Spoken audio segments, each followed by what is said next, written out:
This is Nicholas Glover with the Tampa Bay Chamber. I want to thank and welcome the viewers tuning in to our 2023 candidate interview series for the City of Tampa's City Council elections. The Chamber focuses on policy, not politics, and while we do not endorse, we do want to make sure that our members and the business community are informed on where the candidates stand on the issues closest to business. We are excited to have Councilman Viera running for City Council District 7 with us here today. Thank you so much for being with us, Councilman. Thank you, Nicholas. Always a pleasure to talk to you, my friend. Thank you. We're just about 60 days away from Election Day. And now that we're in this final stretch, can you give us an update on the campaign, 30 seconds or so, and tell us what you are wanting to communicate to voters in this final stretch? Sure. Good question there, Nicholas. It's a pleasure to be here today. You know, I didn't get an opponent, so I won't be on the ballot, which has its good and its bad, as it say.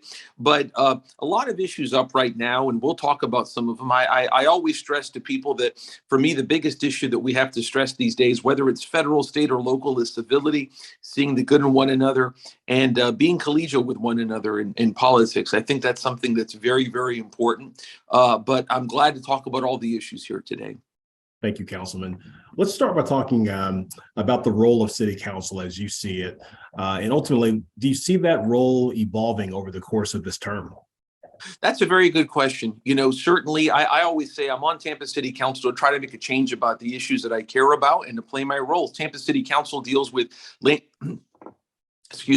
use development, with the budget. We deal with some policy issues and legislating. Of course, you can have an expansive role as a Tampa City Councilman if you would like, if you want to take that initiative. There's certain roles that I've taken with regards to pushing the public safety master plan that I came up with a few years ago, our City of Tampa apprenticeship program, our returning citizens program, and different things that I've done in terms of policy. But you got to do it the right way. You got to meet with the stakeholders. You got to set the preface or the foundation to have a proper a resolution for the goal that you have. You got to get along with the executive and the mayor and treat people with fairness and equity. You got to be firm but fair on those issues. So those are the type of issues that Tampa City Council has. But I think any individual council member can expand their role by taking aggressive interest. It's just how you do it. That I think is really going to ultimately be the judge or on how successful you are. Thank you, Councilman. You mentioned the things that are important to us, and obviously housing is very important to the chamber. We think it's an issue of competitiveness.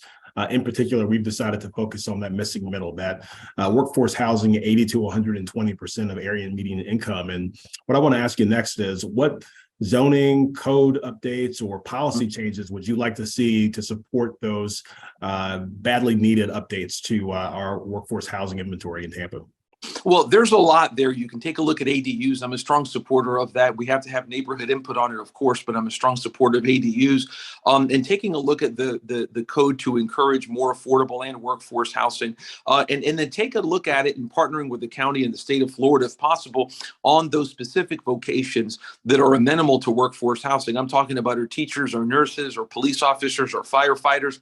We can take specific incentives. I know that I would probably guess to say that 75–80% of our firefighters don't live within the city of Tampa. You have a higher number there roughly with our police officers and whatnot. And we have to take incentives as the city of Tampa with those specific groups. You know, there are things we can do and things we can't do. The city council took a look at the issue of rent control. I respectfully voted no on that.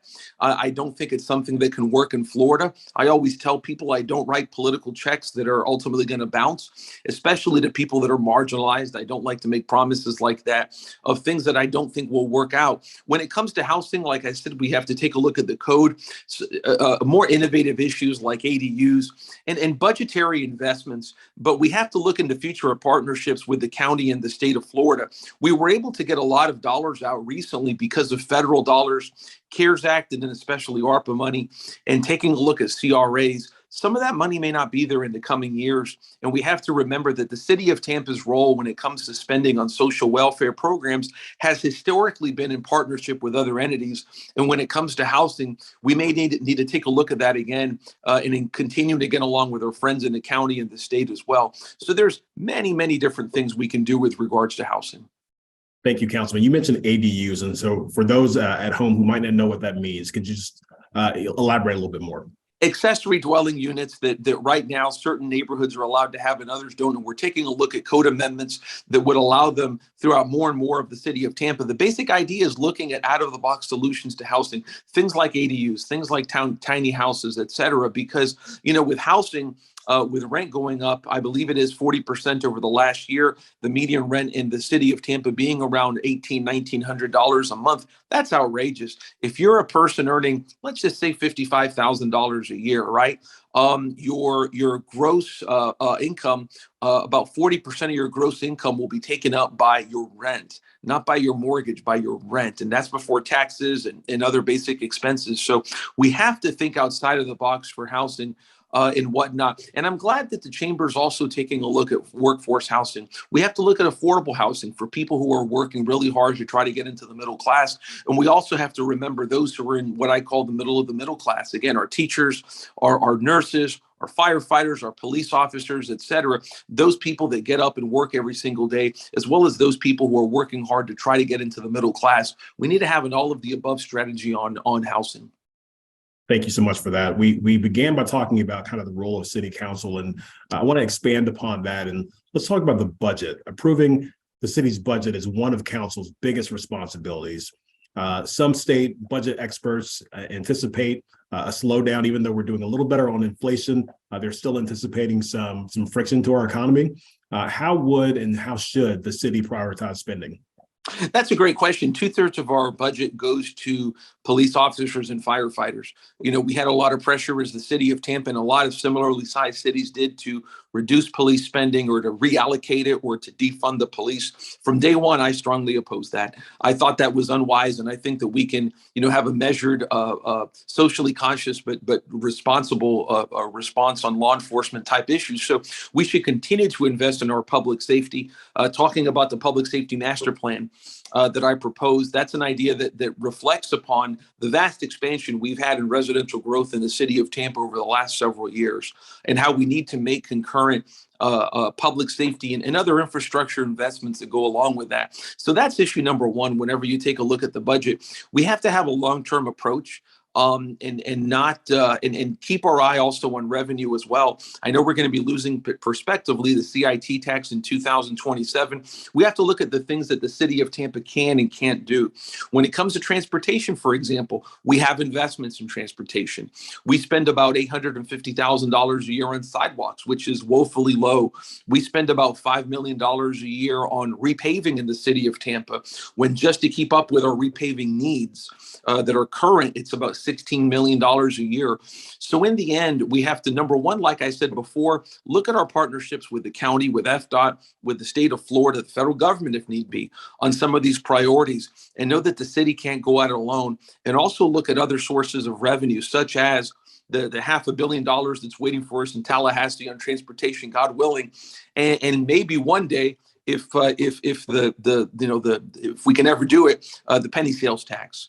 But whenever it comes to the budget, we always have to put public safety first. That's 2 out of every $3 that go into the budget, and we always have to keep that first. Excellent. Of course, you beat me to it. You hit on some of the uncertainty that still exists with the already collected All for Transportation referendum dollars. And obviously, that decision rests with the Florida legislature.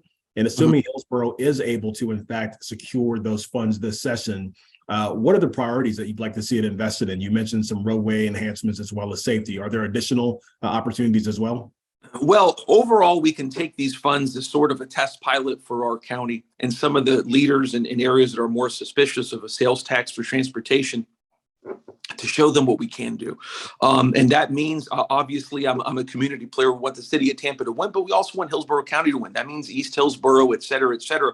We have to make sure that we're a salesperson on those dollars. We have to look at basic immediate needs like repaving, but we also need to see if we can use those funds, in my opinion, for something like BRT. We need to have a mass transit system that is better here in the city of Tampa.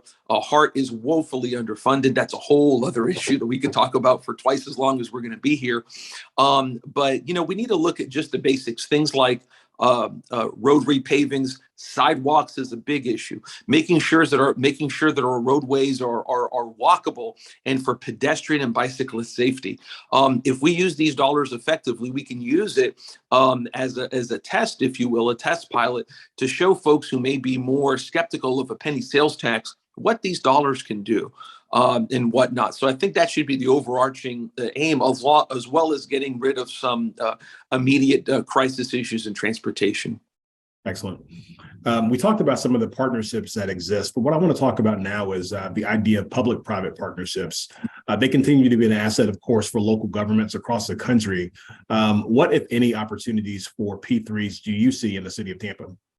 Tons. I mean, the heart and soul of our city, of our county, of our state, and of our country is not just the private sector, but the heart in the private sector. When you look at our private sector, and that includes not only our businesses, that includes our charities, our houses of worship, our civic institutions.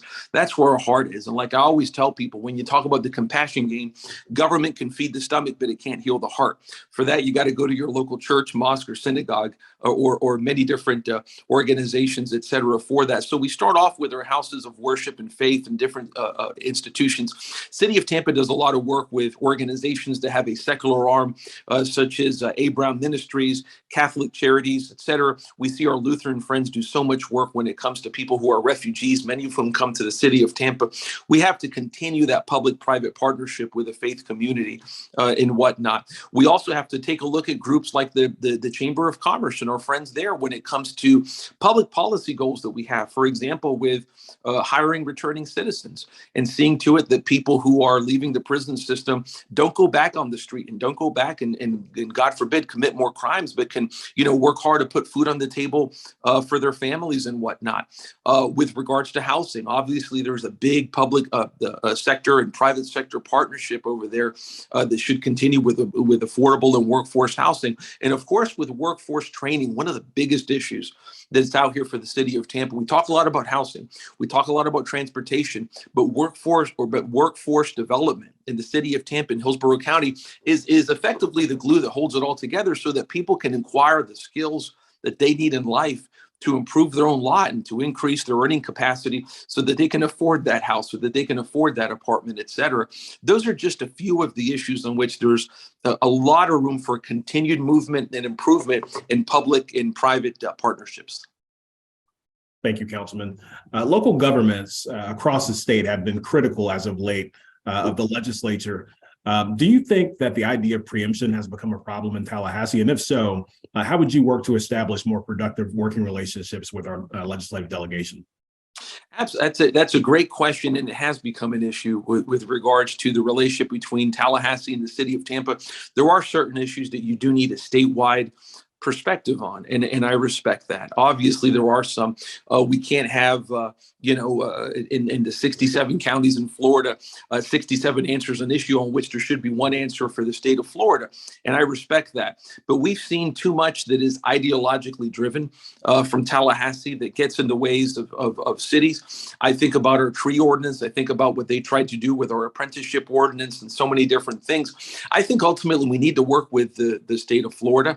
I think that Mayor Castor has done a good job on that. I think Mayor Buckhorn did a fine job on that. I remember his relationship with then Governor Rick Scott, which is when we're in city government, our number one job is not as Republicans or as Democrats, it's to be cheerleaders for our city. And if that means that we have to work with Governor Ron DeSantis or the legislature, whether it's Fentress Driscoll, whether it's State Senator Jay Collins, whoever it may be, Michael Beltran, whoever it is, we need to work with those folks and find common ground with them because there are so many issues that we can agree upon. We tend to listen to and focus on those acute political issues that divide us, but there is a lot that we can work on together. I know that some of our new elected officials in Tallahassee have come to me who are Republicans, and they know that on my personal registration, of course, I'm nonpartisan in the city of Tampa, but I happen to not share their political registration. And they go, listen, let me know how I can help in the city of Tampa for issues. So we need to be collegial and we need to build bridges with people in Tallahassee. I'm a big advocate for that. Well said. Well, Councilman, we've touched on several important issues today, but before we wrap up, is there a priority that's important to you that we did not discuss or something you want to circle back on to reemphasize? Sure. There's a lot of things that I'm proud to work on, with regards to veterans. And I know that the chamber has done such a great job with our veterans and veteran hiring. And of course, Brian Butler himself, a veteran, just does so much great work in that regard. But one of the things I want to circle back to is, again, the idea of collegiality, the idea of civility, the idea of respect, getting along and getting back to work, like I say in the city of Tampa. That when you take a look at candidates and you ask questions of candidates and people who are in office, and I'm speaking about the city, but this is true for the county, for the state, for the federal government. Ask them how they're going to get along with people. Ask them what they want to do and how they're going to do it, and require of them to be respectful of people with whom you disagree. We really need to tone down the volume and lower the temperature in the city of Tampa and in politics in general, and just get back to, having disagreements. Last week at City Council, we had some big disagreements. And I tell folks that, guess what? We can disagree without being disagreeable. We need to get back to that because we have too many pressing issues in the city of Tampa and in Hillsborough County for us to be fighting with one another. Let's set aside, the partisanship, whether it's of whatever it may be of, and let's work together for the greater good. Thank you. Well said. Where can voters go to learn more about you and the positions that are most important to them? That's a great question. Probably go to my Facebook, my Twitter, my Instagram, and or call my office 813-274-7073. And I'm always glad to meet with folks and talk about ways that we can work better together. Thank you. And on behalf of our members and our board of directors, I want to thank you, Councilman, for joining us today and for your willingness to serve in elected office. That concludes our interview. Thank you, my friend. I appreciate you, and everybody have a great day.